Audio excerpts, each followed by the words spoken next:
మానవాళికి ఏ మానవుడికైనా సరే మనకేం తెలియాలి? మానం ఉపమానం అనేది ముందు తెలియాలి. ఇప్పుడు నువ్వు ఆదాము నుండి అంటే ఆది పురుషుడి నుండి పుట్టినటువంటి ప్రతి మానవుడు మానవురాలుగా ఉన్నారా, లేదా ఉపమానవులు అంటే ఉపకారులు ఉపకారిగా మాత్రమే ఉన్నారా? ఇక చర్చ్ వెళ్ళేసరికి చర్చ్లో ఒక వ్యక్తి సంఘంతో ఏకీభవించినప్పుడు సంఘంలో ఆ వ్యక్తి ఉపమానంగా ఉన్నాడా అంటే ఉపకారంగా ఉన్నాడా, లేదా ఆ కారంగా ఉన్నాడా? ఆ కార్యానికి అతనే కారణమై ఉన్నాడా? అర్థమైందా? కాబట్టి మానవుడుగా బతకాలి అంటే ఆ పేరుకు తగ్గట్టుగా ఆ ప్రతిష్ట కావాలి. ఆ ప్రతిష్ట ఉండాలి. ఆ ప్రతిష్ట కావాలంటే నీకేం తెలియాలి? మానం అంటే ఏంటో తెలియాలి. మానం అనే పదానికి పర్యాయ పదాలు చాలా ఉన్నాయి.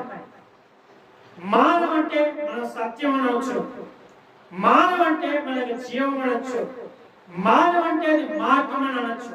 దీని సందర్భానుసారంగా మాత్రమే ఈ మాటలు మాట్లాడాల్సి వస్తుంది. ఓకేనా? సందర్భానుసారంగా మనం ఒక ఊరు వెళ్ళాలంటే ఆ గమ్యంలో ఎలా మనం నిర్ణయించుకుంటామో ఆ ఫస్ట్ మనం తెలుసుకోవాల్సింది ఏంటి? ఆ ఊరి పేరు. ఏ ఊరైతే వెళ్ళాలనుకుంటున్నావో ఆ పేరు నీకు ముందు తెలియాలి.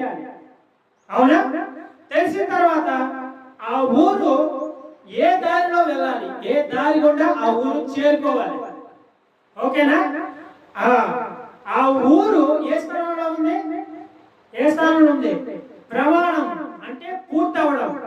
ఓకేనా? ఆ ఊరు ఏ స్థితిలో ఉంది? ప్రమాణ స్థానంలో ఉంది. ప్రమాణ స్థానంలో ఆ ఊరు నువ్వు గుర్తుపెట్టుకోవాలి.